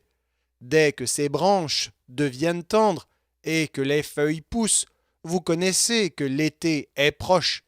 De même, quand vous verrez ces choses arriver, sachez que le Fils de l'homme est proche, à la porte. Je vous le dis en vérité, cette génération ne passera point que tout cela n'arrive. Le ciel et la terre passeront, mais mes paroles ne passeront point. Pour ce qui est du jour ou de l'heure, personne ne le sait, ni les anges dans le ciel, ni le Fils, mais le Père seul. Prenez garde, veillez et priez, car vous ne savez quand ce temps viendra. Il en sera comme d'un homme qui, partant pour un voyage, laisse sa maison, remet l'autorité à ses serviteurs, indique à chacun sa tâche et ordonne au portier de veiller. Veillez donc, car vous ne savez quand viendra le maître de la maison, ou le soir, ou au milieu de la nuit, ou au chant du coq, ou le matin. Craignez qu'il ne vous trouve endormi à son arrivée soudaine. Ce que je vous dis, je le dis à tous, veillez.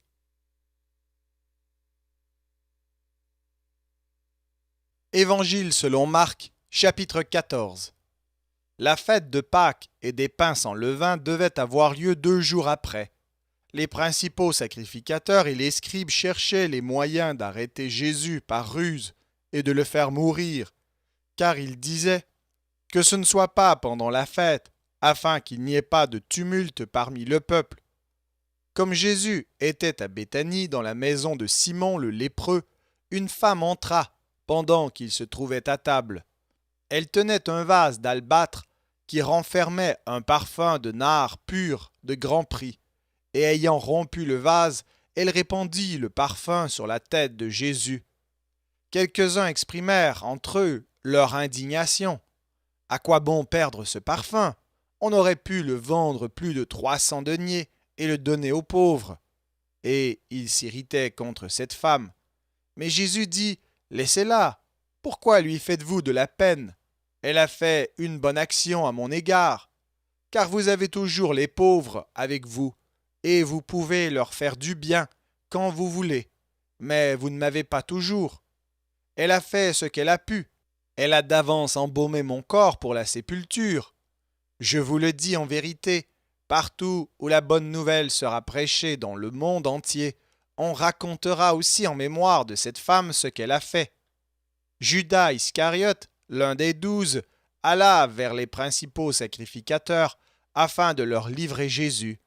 Après l'avoir entendu, ils furent dans la joie et promirent de lui donner de l'argent. Et Judas cherchait une occasion favorable pour le livrer.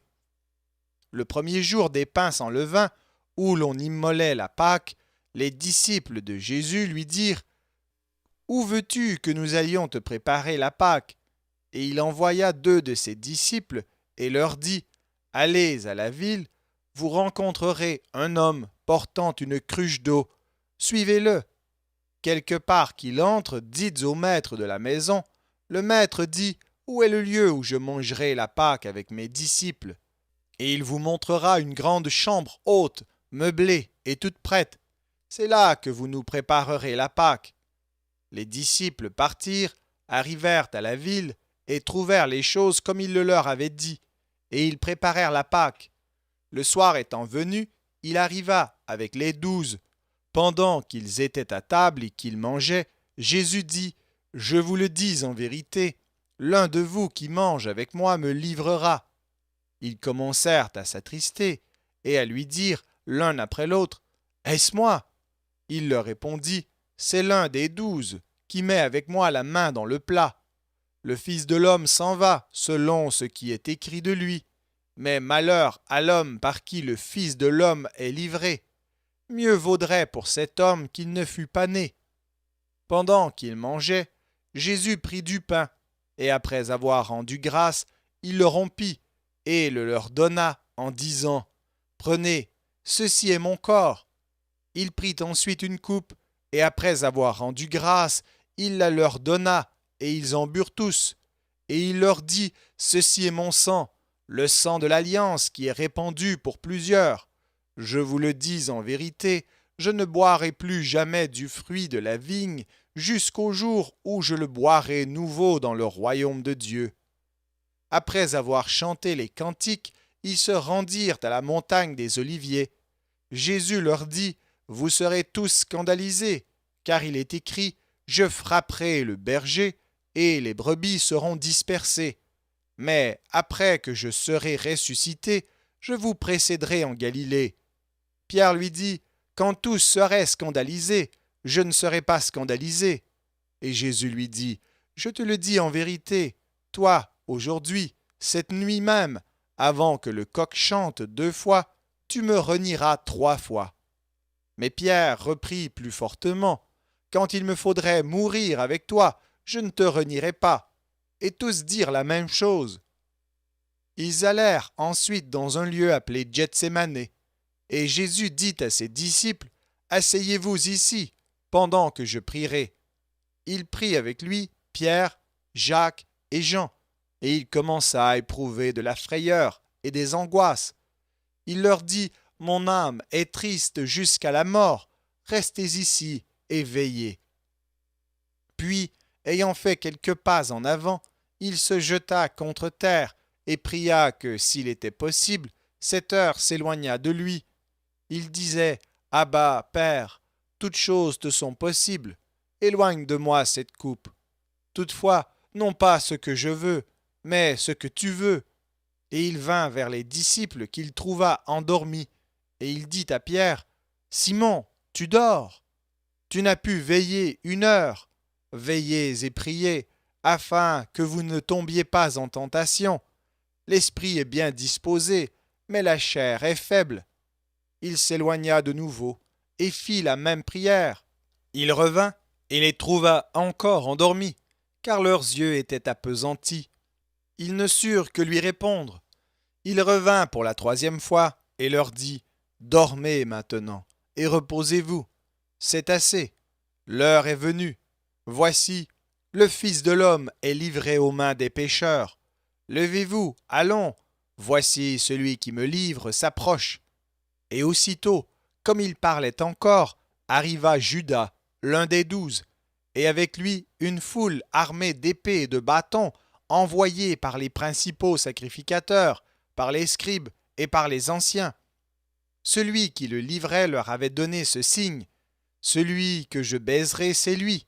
Saisissez-le et emmenez-le sûrement. » Dès qu'il fut arrivé, il s'approcha de Jésus, disant, « Rabbi !»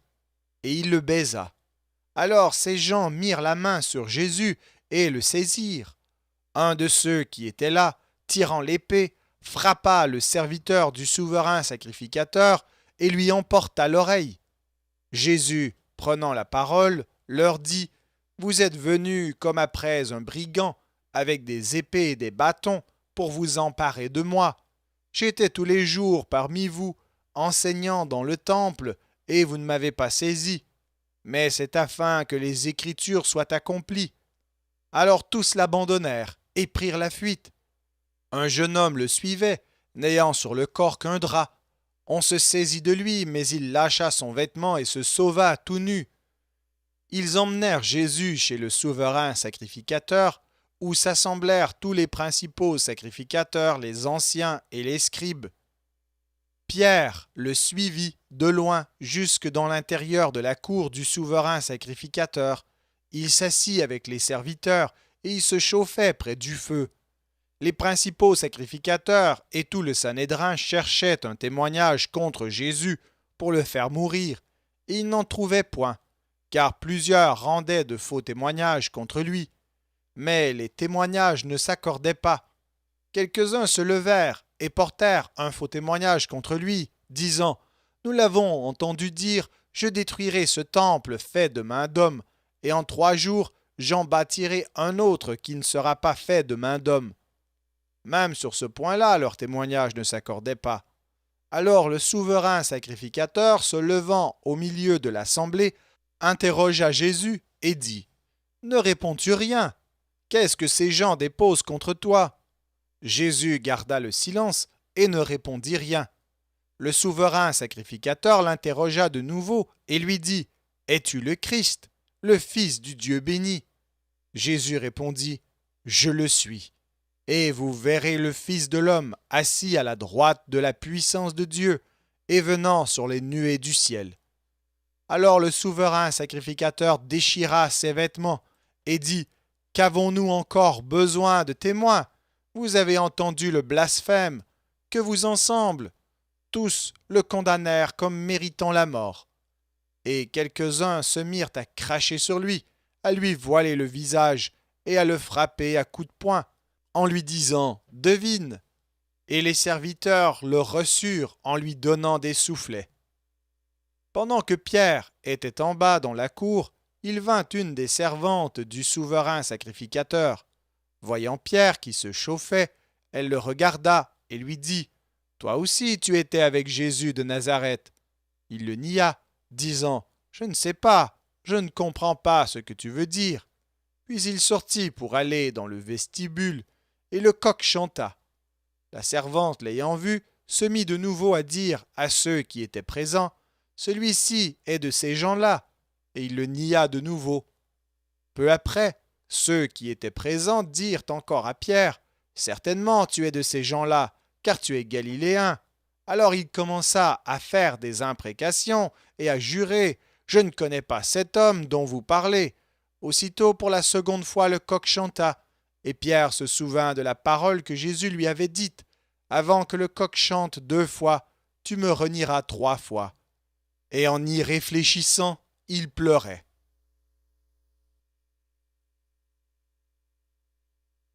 Évangile selon Marc, chapitre 15. Dès le matin, les principaux sacrificateurs tinrent conseil avec les anciens et les scribes et tout le Sanhédrin. Après avoir lié Jésus, ils l'emmenèrent et le livrèrent à Pilate. Pilate l'interrogea. « Es-tu le roi des Juifs ?» Jésus lui répondit. « Tu le dis. » Les principaux sacrificateurs portaient contre lui plusieurs accusations. Pilate l'interrogea de nouveau. « Ne réponds-tu rien? Vois de combien de choses il t'accuse. » Et Jésus ne fit plus aucune réponse, ce qui étonna Pilate. À chaque fête, il relâchait un prisonnier, celui que demandait la foule. Il y avait en prison un nommé Barabbas avec ses complices pour un meurtre qu'il avait commis dans une sédition. La foule étant montée se mit à demander ce qu'il avait coutume de leur accorder. Pilate leur répondit « Voulez-vous que je vous relâche le roi des Juifs ?» Car il savait que c'était par envie que les principaux sacrificateurs l'avaient livré. Mais les chefs des sacrificateurs excitèrent la foule afin que Pilate leur relâchât plutôt Barabbas. Pilate, reprenant la parole, leur dit « Que voulez-vous donc que je fasse de celui que vous appelez le roi des Juifs ?» Ils crièrent de nouveau « Crucifie-le !» Pilate leur dit « Quel mal a-t-il fait ?» Et ils crièrent encore plus fort « Crucifie-le !» Pilate, voulant satisfaire la foule, leur relâcha Barabbas et, après avoir fait battre de verges Jésus, il le livra pour être crucifié. Les soldats conduisirent Jésus dans l'intérieur de la cour, c'est-à-dire dans le prétoire, et ils assemblèrent toute la cohorte. Ils le revêtirent de pourpre et posèrent sur sa tête une couronne d'épines qu'ils avaient tressée. Puis ils se mirent à le saluer. « Salut, roi des Juifs !» Et ils lui frappaient la tête avec un roseau, crachaient sur lui, et, fléchissant les genoux, ils se prosternaient devant lui. Après s'être ainsi moqués de lui, ils lui ôtèrent la pourpre, lui remirent ses vêtements, et l'emmenèrent pour le crucifier. Ils forcèrent à porter la croix de Jésus un passant qui revenait des champs, Simon de Cyrène, père d'Alexandre et de Rufus. Et ils conduisirent Jésus au lieu nommé Golgotha, ce qui signifie « lieu du crâne ». Ils lui donnèrent à boire du vin mêlé de myrrhe, mais il ne le prit pas. Ils le crucifièrent et se partagèrent ses vêtements en tirant au sort pour savoir ce que chacun aurait. C'était la 3e heure quand ils le crucifièrent. L'inscription indiquant le sujet de sa condamnation portait ces mots « Le roi des Juifs ». Ils crucifièrent avec lui 2 brigands, l'un à sa droite et l'autre à sa gauche. Ainsi fut accompli ce que dit l'Écriture. il a été mis au nombre des malfaiteurs. Les passants l'injuriaient et secouaient la tête en disant « Hé, toi qui détruis le temple et qui le rebâtis en 3 jours, sauve-toi toi-même en descendant de la croix. » Les principaux sacrificateurs aussi, avec les scribes, se moquaient entre eux et disaient « Il a sauvé les autres, et il ne peut se sauver lui-même. Que le Christ, le roi d'Israël, descende maintenant de la croix, afin que nous voyions et que nous croyions. » Ceux qui étaient crucifiés avec lui l'insultaient aussi. La 6e heure étant venue, il y eut des ténèbres sur toute la terre jusqu'à la 9e heure. Et à la 9e heure, Jésus s'écria d'une voix forte « Éloi, Éloi, lama sabachthani » ce qui signifie « Mon Dieu, pourquoi m'as-tu abandonné ?» Quelques-uns de ceux qui étaient là, l'ayant entendu, dirent « Voici, il appelle Élie. » Et l'un d'eux courut remplir une éponge de vinaigre, et l'ayant fixée à un roseau, il lui donna à boire, en disant « Laissez, voyons si Élie viendra le descendre. » Mais Jésus, ayant poussé un grand cri, expira. Le voile du temple se déchira en 2, depuis le haut jusqu'en bas.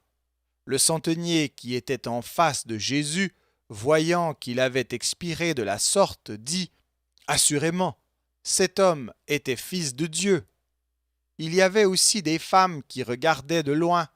Parmi elles était Marie de Magdala, Marie, mère de Jacques le mineur et de Jose, et Salomé, qui le suivait et le servait lorsqu'il était en Galilée, et plusieurs autres qui étaient montés avec lui à Jérusalem. Le soir étant venu, comme c'était la préparation, c'est-à-dire la veille du sabbat, arriva Joseph d'Arimathée, conseiller de distinction, qui lui-même attendait aussi le royaume de Dieu. Il osa se rendre vers Pilate pour demander le corps de Jésus. Pilate s'étonna qu'il fût mort si tôt, fit venir le centenier et lui demanda s'il était mort depuis longtemps. S'en étant assuré par le centenier, il donna le corps à Joseph. Et Joseph, ayant acheté un linceul, descendit Jésus de la croix, l'enveloppa du linceul et le déposa dans un sépulcre taillé dans le roc. Puis il roula une pierre à l'entrée du sépulcre. Marie de Magdala et Marie, mère de Jose, regardaient où on le mettait.